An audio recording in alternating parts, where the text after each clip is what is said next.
What is the lost magic of the British Isles?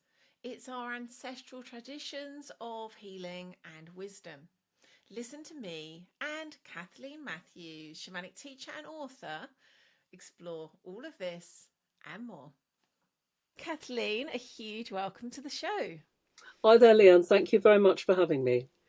Oh, really, my pleasure. Absolutely. I've been very much looking forward to this conversation. And you are someone who I know has an unusual wealth of understanding of something that I think, in more only in quite recent times has become like more widely a kind of topic that more and more people are starting to become aware of, this idea of the ancestral ways of these islands. And I know that you've been involved in experience, researching all of these things in a way that I think is rare. And so I'd love to just start there. Like, how did you get into this work? It's a long story. There are two main factors. The first one was I was born very, very short-sighted in the sense that where I'm sitting now and where you're in position of my screen, I wouldn't have been able to recognize you. Goodness. You'd need to be really close, or you'd need to speak, and then I would identify you. But Mm. so as a very young child, I mean, I'm talking like 2 or 3.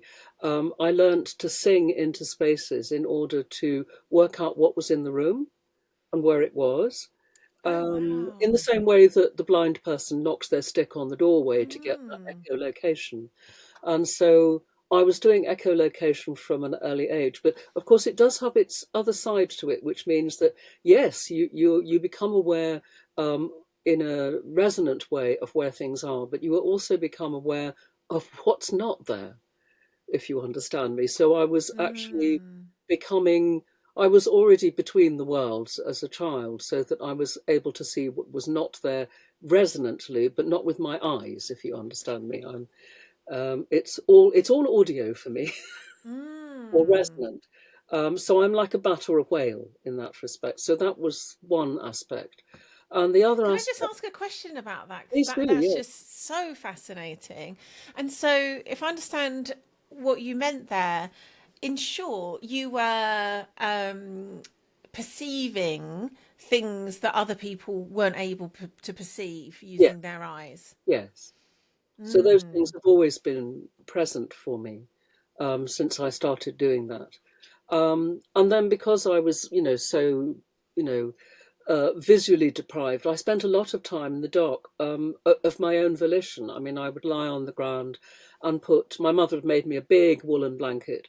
And I used to put that over my head and lie on the floor and be like a rock on the floor with it all tucked around me, so that I could speak to the shapers in the dark, which I couldn't do if I was just wandering about. So I had accidentally, or by design, who knows, found an ancestral way of working, which of course I didn't discover until I was probably about 27 or 28, that actually was what people did in these islands. So, and it was called going under the cloak in Iceland. But it Wow. came from Ireland and Britain because the sort of Druidic students were taught in darkness, especially those that needed to pursue the metaphor of their poem in the dark. So that was one factor. And the other factor was that my mother, when she was born, was her mother was very unwell. And so my mother was given to an aunt. She was fostered with an aunt while my grandmother got better. Unfortunately, the swap never happened, and she grew up not understanding why that had happened. In fact, it was that when her mother went to ask for her back, the aunt wouldn't give her. And so it went to court, apparently. And my mother grew up Gosh. without her mother and father or brothers and sisters, which was very painful to her. And all my life, I wanted to get my mother's family for her. I knew my father's family, but Mm. not hers. And so it's an Irish family. And of course, fosterage was normal in that. But it took me until I was 16 to do that. But it put me on the track of learning about the traditions of this land. And those were Mm. really the two main factors. And I suppose a third one would be living on the South Downs and having the teaching of the chalk and the flint. Mm. Oh my goodness.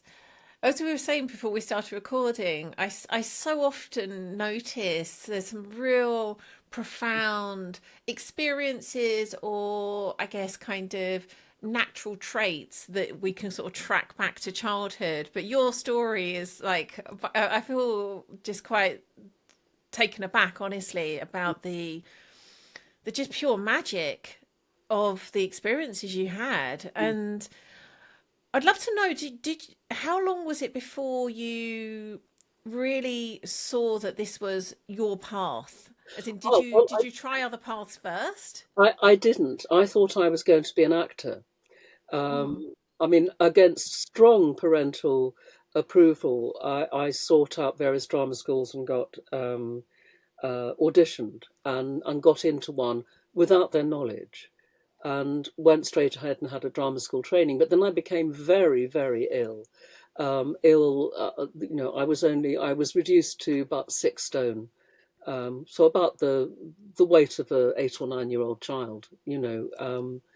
It was pretty devastating, and I couldn't act anymore. So I was back again in bed and under the blanket. Yes, and it Mm. was then the shapers came and said, "Look, you know, if you'll do what we show you, you can live. If you want to carry on doing this, carry on doing it, but that will be death," was the implication. So it was one of those vocational choices which is no choice. Mm. So I Yes. said yes, and then 6 months after that, I'd begun to get very much better. I was about sort of 8 stone. I was really beginning to be well again, and the shaper said, "Okay, get up in the middle of the room and dance." And I, okay, so I started to dance, and I think the clock said something like 2:10. And then the next thing I remember was I woke up on the floor in a pool of water, and the clock said something like 5:15. I had no recollection of what had taken place in the meantime, and it took a little while to work it out. But what had happened was my mistress spirit came into me, who was now my upper world teacher, um, and she embodied in me. And I woke up thinking, oh, the person upstairs has let their bath run or something. It was my water. I'd Mm. completely drained all my water. Like, I mean, when they say sweating like Wow. a horse, that's kind of what they mean, I think. Mm. But of course, there wasn't anyone to show me what to do with this. Yes, I'd had an acting training, but I hadn't had a Greek acting training, which would have been very handy. It would have been awfully useful at that point. But no, so I was really back on my own devices, and so I did have friends in the sort of the magical and esoteric world, um, who knew about these kinds of things historically, possibly anthropologically, but they had very little advice for me. And I was the one that had to work those ground rules out. And gradually, the Mm. teaching that I was getting, you know, really began to make cogent sense. And now I, in my training of students, I make sure that no one ever has to go through that again, because there Mm. isn't anyone who teaches this in a good way. Using, So can yeah, I just that's the ask, beginning using of the it all. language? Oh, I'm finding this so fascinating.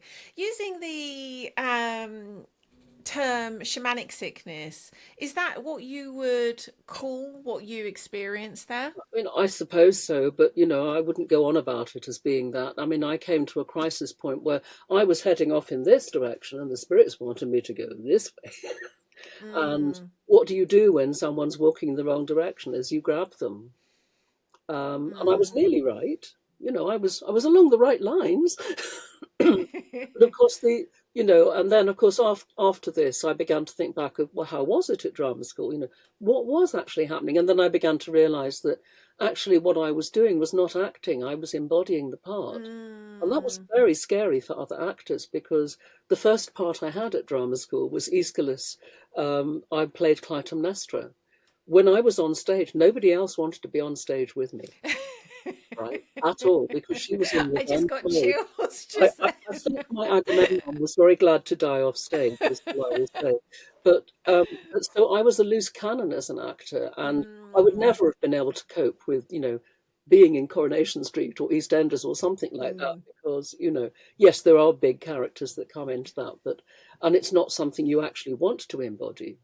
You want to mm, leave that part there on the floor and walk away as yourself. So, yeah, it's it was a hard school. It was a very hard school. mm. Oh, Um, thank you so much for sharing that. There's just so much there, and I think whether or not we call that shamanic sickness, what I've seen in my own experience and that of other people that are on this path, it's that call often doesn't come in a polite way. It often comes in, no, a way that is going to get our no. attention I mean, and isn't usually very comfortable. this is a vocation. This is not a job selection, is it? Mm. We've all seen students who turn up with the full kit. They have full regalia, and they can't journey, and it's like it's just Mm. hopeless. So it's never going to work for them. But no, I was dragged into this. This was not what I had intended.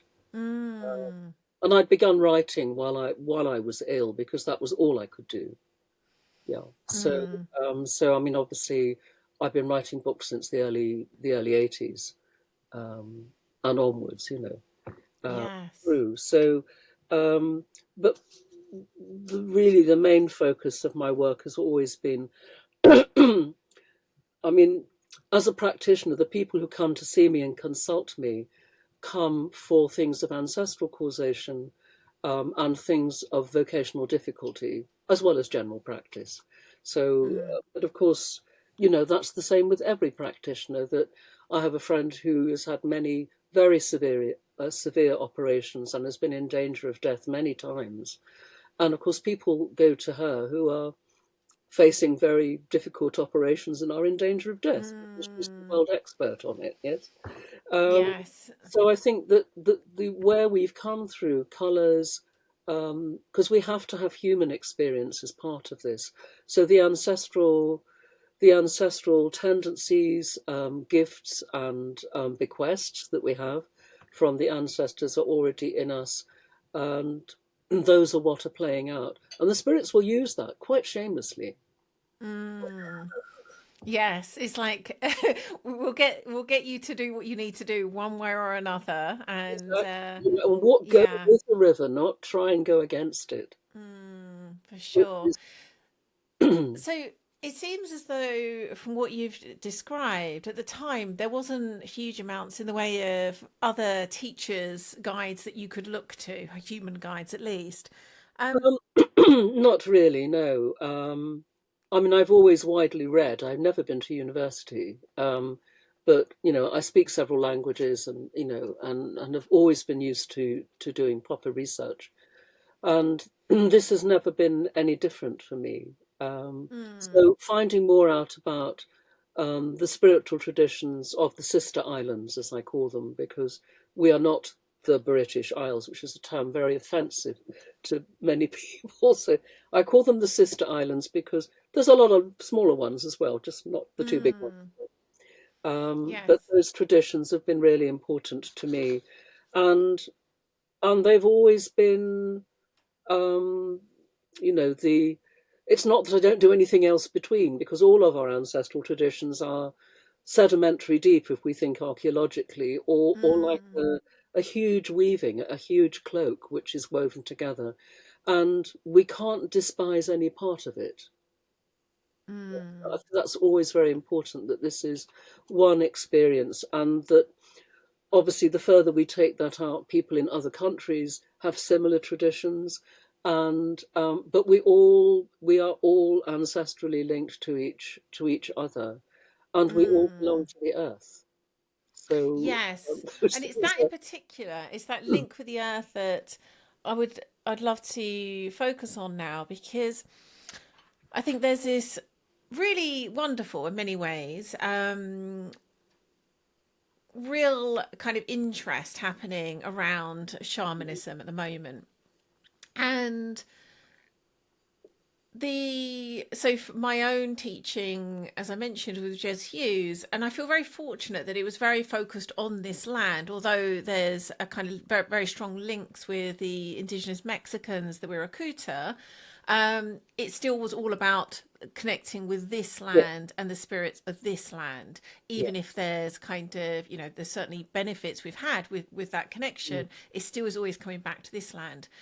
And I know that that's the case for you too. And I think that's the part that I think sometimes isn't made conscious enough. Like, it doesn't seem to me, as much as we can learn from other cultures and other lands, Mm. unless it's rooted in this land, it's missing something incredibly vital. Well, And I'd love to hear your thoughts on that. well, my sense is that, if you build a fire, sometimes the fire goes out, and sometimes you do have to beg a stick of fire from your neighbor.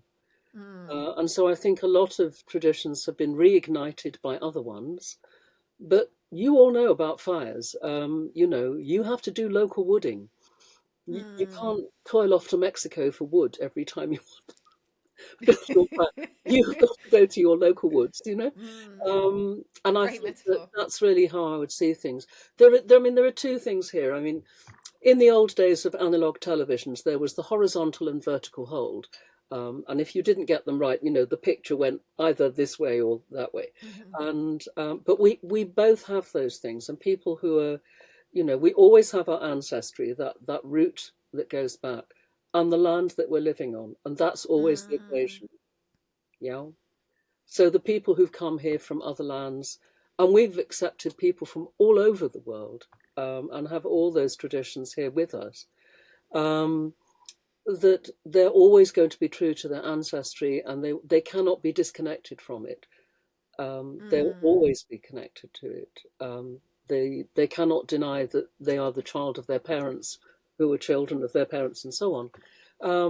But when you live in the land, you have to also honor where you are, and that's always the first thing I do if I go somewhere else.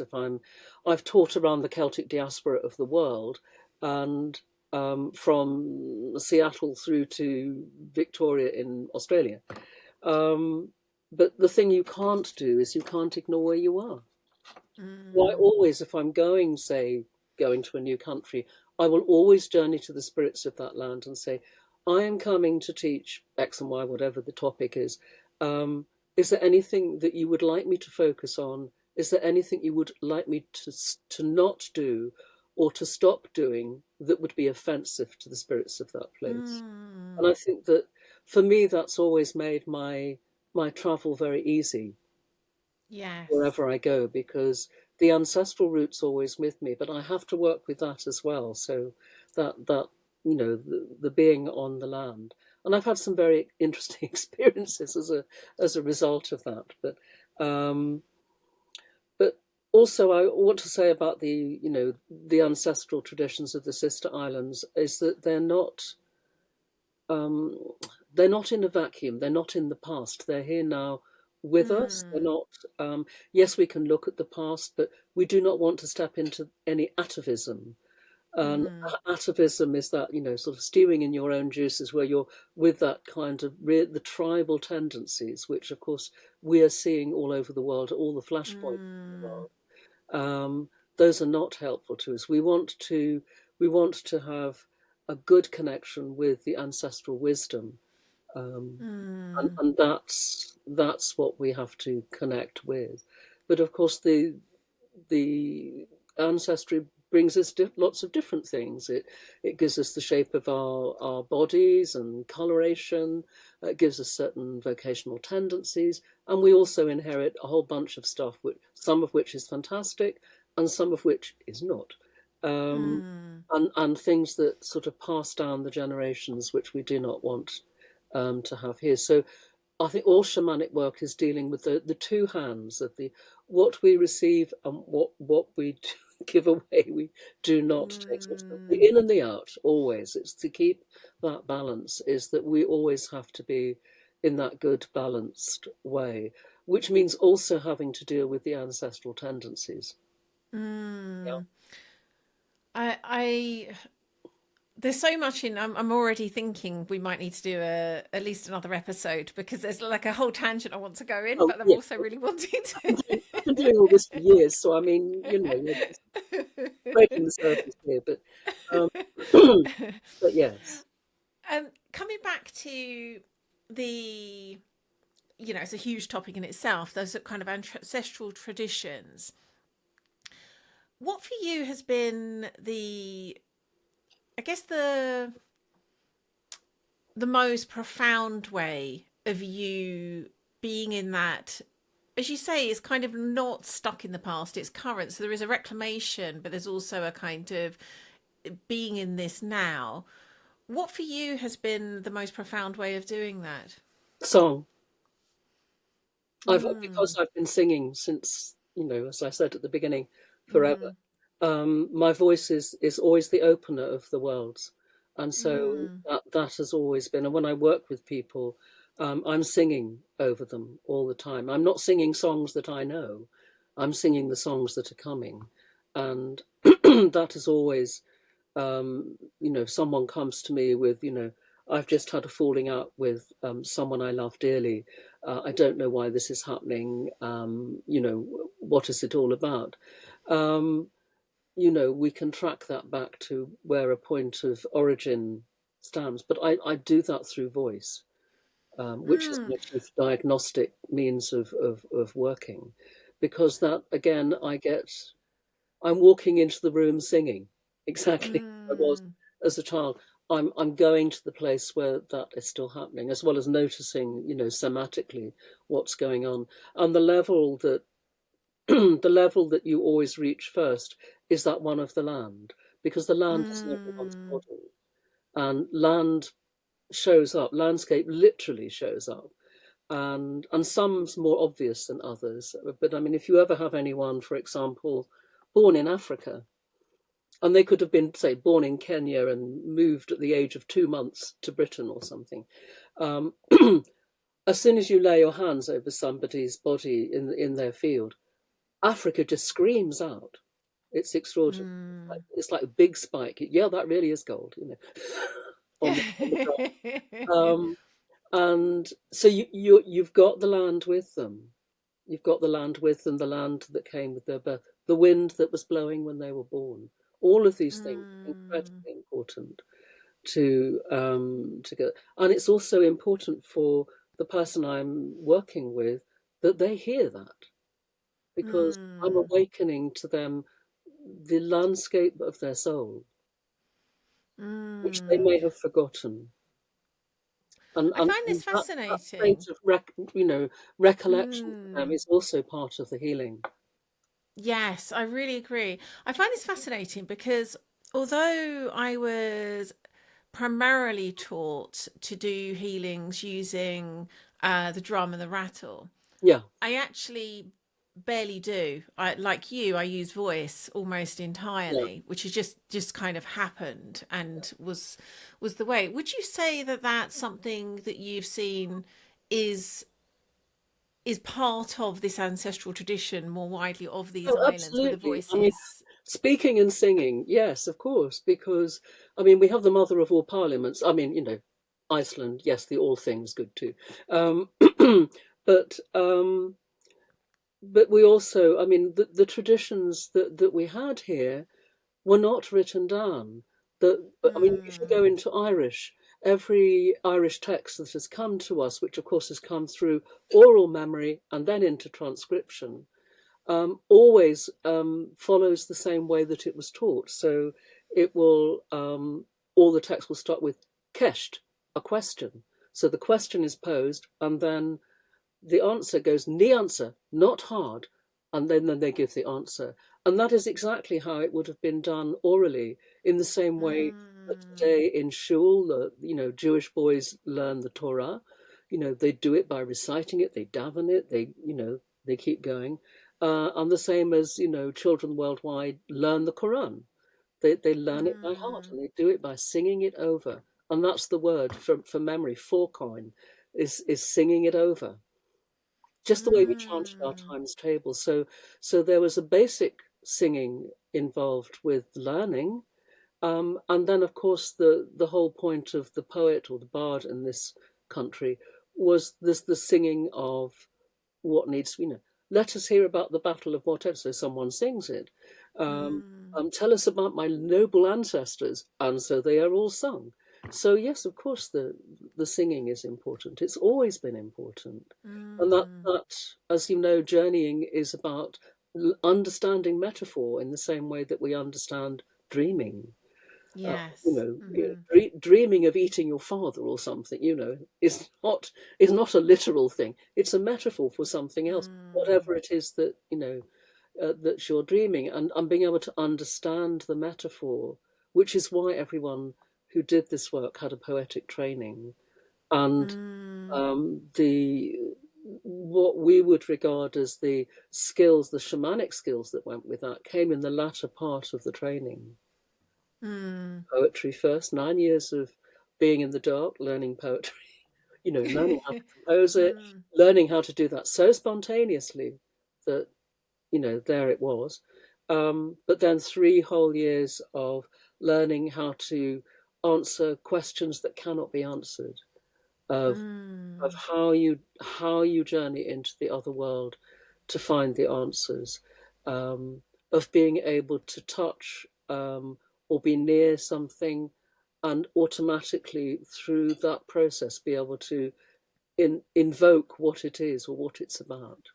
Mm. So these are all I skills we recognize. They were already here. mm. They really are, but so, going back to metaphor, symbol, and understanding its Mm, role, that's something that over and over again I marvel at how that's like a lost art that I think we're just starting to reclaim. mm, And it's vital. It's just mm. absolutely vital Yes. to really, I think, do anything in this kind of work. Um, and I love what you're saying there about poetry. And I believe, if I'm right, because I'm a huge lover of poetry, but also astrology and tarot. And I believe you've got a real passion for tarot as well, haven't you? Is Oh, that well, right? I do divination from nature. I teach divination from nature as it would have been done. And that's great. So, I mean, that's my primary mode. But yeah, using other forms of divination is fun too. Mm. And Yeah, and I mean less I for have divination and more expertise. for the understanding of Yeah, but I have symbols. How I expertise in that area, mm. especially in the small oracles of Europe. But that's a story for another time, as a friend of mine always says. But that whole thing about metaphor is actually when you're seeing someone, when someone comes to you for healing, they bring their metaphor with them, Mm. and we always have to look at what that is, because they will tell their story in the way that they experience it, obviously, but there are certain points you kind of think, I want to go back to that and just see what the response is, Mm. and it's like, so when you went in to speak to your boss and you thought you were going to get a raise, and he told you you were being laid off, how did you feel? And you watch what they do or what they say next, because that's really important.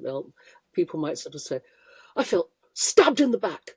You think, okay, Mm. that's where I have to work. Mm-hmm. So in Yes. terms of intrusion, Mm-hmm. it was where was the impact point of that, that awful experience. Um, and the way that people talk about themselves. The story. I always ask a question, when we're not getting to it. I sort of say, "What is the story you were telling yourself?" And it's like, I don't care how silly it sounded. What is the story you were telling yourself about your situation? What is it, And very often people will say, "Oh, I feel like someone that's been left on an ice floe," or I have a sense, since I was very young that, I'm a princess lost in the wood, or, whatever it is. And, Mm. and the story comes out, and some of the stories are It's quite so natural. astounding. Mm. But people know their condition, and this Yes. is the thing that strikes me so very strongly in all healing, is that I know that when I see someone who's been to see X number of doctors, practitioners, whatever, and I ask them that question, they know that I'm respecting them as a human being, because they understand their condition well, but they've Mm. not been heard. They've said it time after time after time.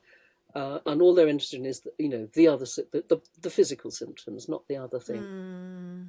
Yeah, Yes, and of course they are intrinsically linked. Do you want to intrinsically. coming back to the what we were talking there about voice and song? Mm. I notice that a fear of singing is incredibly common. And given how natural singing is Mm. for humans, I find it quite fascinating how many of us have had this kind of wounding around the voice and around Yeah. singing. And Well, I'd love to, have you noticed that? And I'd love oh, to, have I what's your noticed it? thoughts? Oh, how many times do I get people to sing? Yeah. Um, Mm, I mean, as I always say to people, if you can talk, you can sing, because mm-hmm, all that singing is just stopping moving your tongue, lips, and so on, and your palate, because that is what is coming out of us all the time. So mm, once you've pointed that out to people, they feel much better. Um, but really. I was born in 1952. Everyone could sing and dance then. mm, During the war, everyone sang and danced. Everyone knew songs. If someone had a piano, everyone could sing all the verses. It mm, was not unusual. And of course, there were places in the country where people do still sing and dance in the streets. And go to Cornwall, you find that happens quite quickly.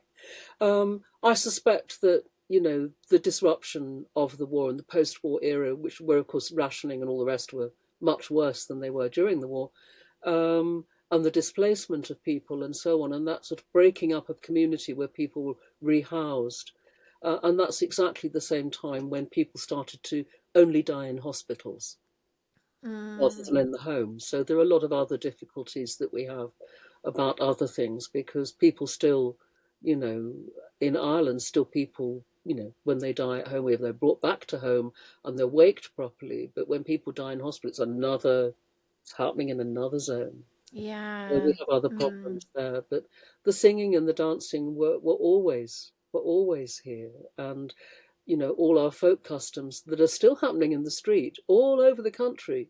Our people are still singing and dancing. I did it on Boxing Day, um, here in Oxford, when we had the Headington Morris, we were all singing together. oh, beautiful. I think that's part of it, isn't it? It has always been so natural for humans to sing in community. And it's, as the communities have dissipated, it's become this almost like a solo thing, which it wasn't. And certainly I grew up in a very musical family, so it was really Mm, normal for us to regularly sing together. mm, And then at some point, I kind of like out of nowhere seemingly developed this kind of sense of, oh, I can't yeah. sing in public. And it wasn't really, it was something I kind of just, well, I don't need to, so it's fine, Yeah. just, carried on with my life. And it wasn't until Mm, I began my shamanic training where it was like essential to sing. And it was a really, I know it wasn't just me, there were several of us going through this, like, oh my goodness, I've got to face this fear of singing in public. I know. And I think that's exactly it. It's like when we are so bereft of community, we lose this kind of like what should be so natural because we've lost the place that it was natural within. And of course, ancestrally, the song is always singing. One of the deep traditions of this land is the perpetual choirs of song. And that's not just a tradition that comes up in, the revival of Welsh Druidry at the late 18th century. That is also something that goes right the way back. Even Mm, classical writers talk about it, that that there are perpetual rituals going on here in this country. Even Caesar says that that the people in Gaul need to come to Britain in order to finish off their degree, if you like, their higher training. Um, and people in Ireland talk about coming to Alba, to Scotland, to Britain, the island of Britain, in order to do the same. So, we mm. know that those traditions were always here. Um, and it seems terrible that because to me it's like the song that's always singing. We only have to sink that artesian well, and the song's there. It's like water. It's always percolating. It's always underneath. And that's the perpetual choir of song. And I always think of this in the same tradition as, Jews think about the just, the 10 just men, which of course is from Genesis. It's about the destruction of, God, you won't destroy Sodom if there are 50 good people in there. But what if there's only 10 good people in there, and so on, which is kind of very relevant to our time right now. And Mm. and it's like, no, I mean, that's the tradition that as long as there are um, so many people listening to the song and singing the song, the world does not fall out of memory. It does not fall into destruction. Um, and someone asked me once, so how many just men do you think there are? And so I said, enough, or we wouldn't be having this conversation. Yeah. But the I same, love I mean, that. we're the island of winds. We have this tradition of the winds, and we've had Mm. a graphic example of it this week with, We the certainly gales have. that have swept over the country, as they do traditionally every end of January. It's Mm. the three breaths of the Kalia, the great Yes. mountain mother who is fighting for hanging on for winter. Mm. Inspired by what you were saying there about coming to this island to kind of finish the studies as you were talking about, and having, as you've described, you've been and taught on many different places in the world. Mm. What would you say is particular to this land, I guess, in terms of looking at it in a kind of more magical sense? What do you notice is different Well, about these islands the first question you compared to always other have to ask places? of any country is it a mother or a fatherland? Hmm. And I remember asking that question in New Zealand, and they all went, "Oh," and had a long think, and they came back and they said, "We think it's an embryo land," which was a very interesting answer to the Mm. question because, of course, it's very volcanic. So, Mm. like parts of Iceland, it is, still coming into being, or Hawaii. Um, but of course, here we have a tradition of being a motherland, Mm-hmm. and Ireland has the same. It is a motherland, and the divinities that are associated with it are the ones that really underlie all of that. So, obviously, the goddess Breed in Ireland, who is the goddess Brigantia here, who, when the Romans come along and do their interpretatio Romana, meaning, oh, that god looks really like a god of ours, they immediately recognize Brigantia as being not just the goddess of Yorkshire people, as we would now think, but that she resembled Minerva. They gave her the Mm. mural crown, which is the guardian of cities, the guardian of good government, of safety, of security. They gave her the spear of attack and the shield of defense. So, and there's always been that sense that no, that has gone through our history, and of course, it comes through into um, the heraldic decorations of Britannia. Mm. Ireland is not very dissimilar, but we have goddesses of love and war, Mm. or goddesses of hospitality and home, and Mm-hmm. the love of traditional song and story. So those are things which we can just from those small look at. It's much more complicated in different parts of the country. It's not Mm. always the same. There are local variations on all of those things, but those would be the things from the beginning. But Mm. people who are islanders have a different way of looking at the world.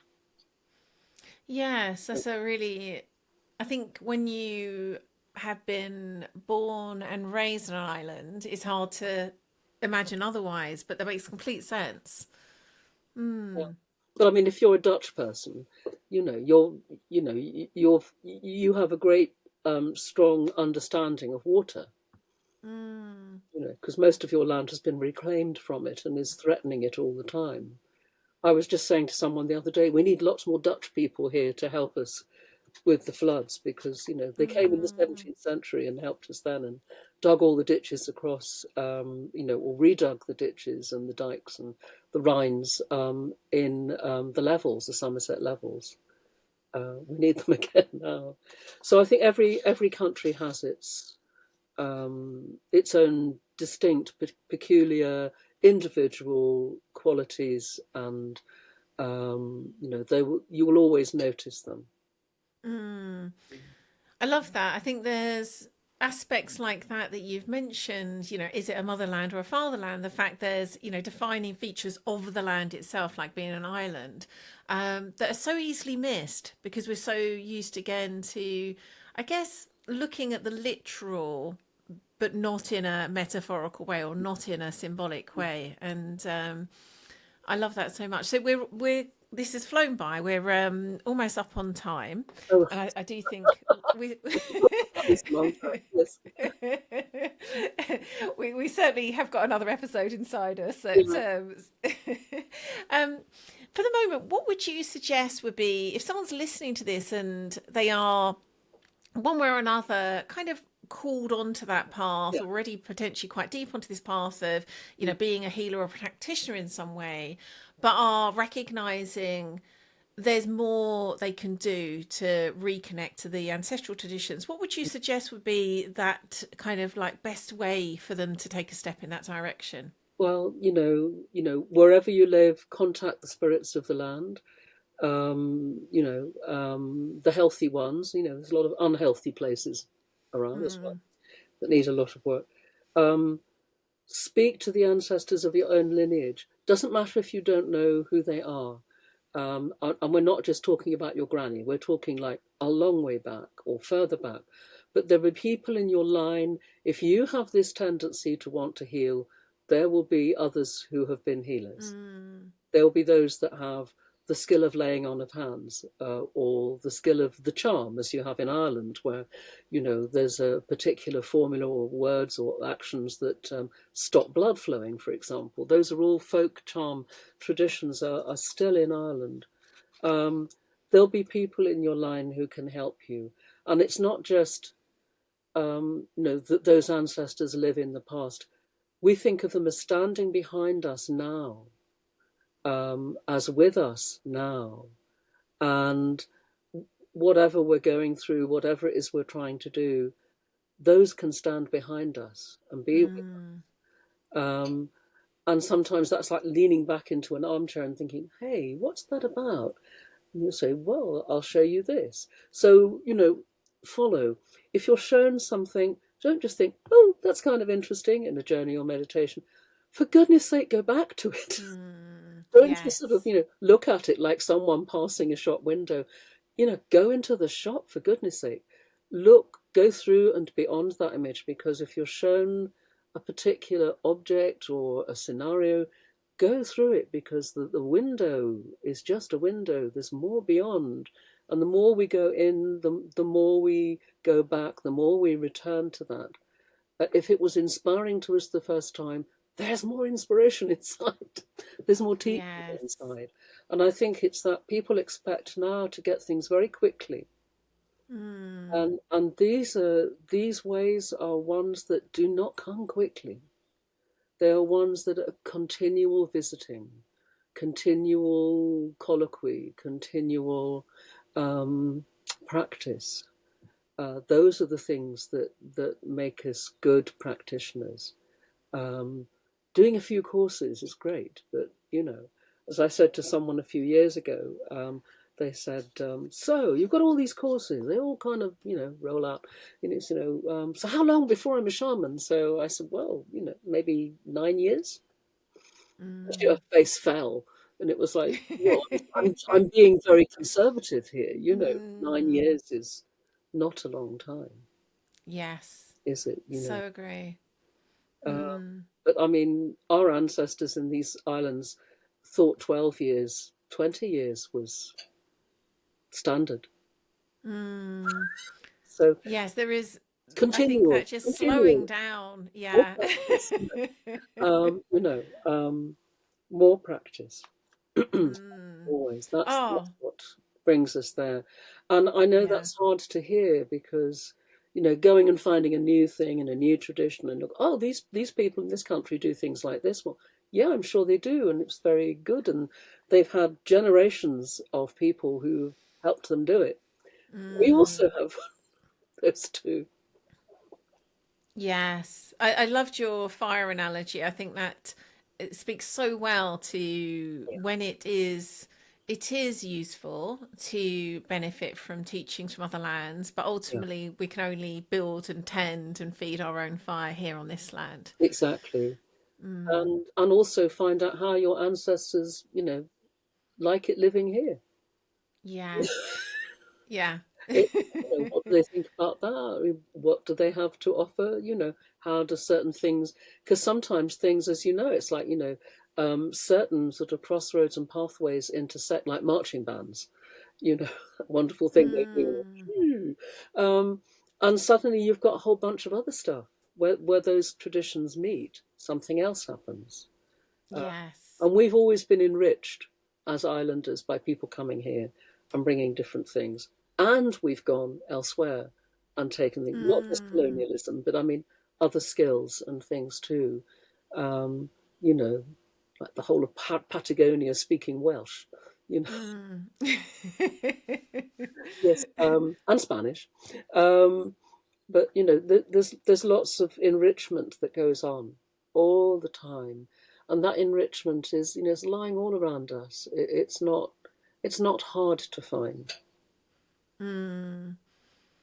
As you're saying, you are certainly are a master of metaphor. What you were saying about kind of there's the what we're shown in that shop window, but it's only by entering the shop, it's only by going Yeah. deeper that we'll discover more. And Mm. that's going back to that kind of lost art of working with myth and symbol. I feel like that in particular is something that knowing is like a necessary part of this. There isn't a way of avoiding that, but that can, it's a lifetime No, of practice. I think it's really helpful to know. but I think silence and patience are not much talked about in this regard. Everyone Mm. wants to run off and do ayahuasca, and it's like, hey, you could just sing. I mean, having had colitis for many years, there's no way I want to take ayahuasca. Sorry, Mm. that's not my kind of thing. Sorry, but we can do things clearly and cleanly with song. Always, Mm. you don't have to mess up your body. You don't have to, run to other traditions to do things because something is not working for you. There are other means. There are other ways of going. Um, um, which will respect your whole system, will respect your ancestry, and will respect, the way things can be. Mm. Yes, beautiful. Thank you so much. This was absolutely delightful, a huge pleasure, and I can't wait for listeners to hear this one.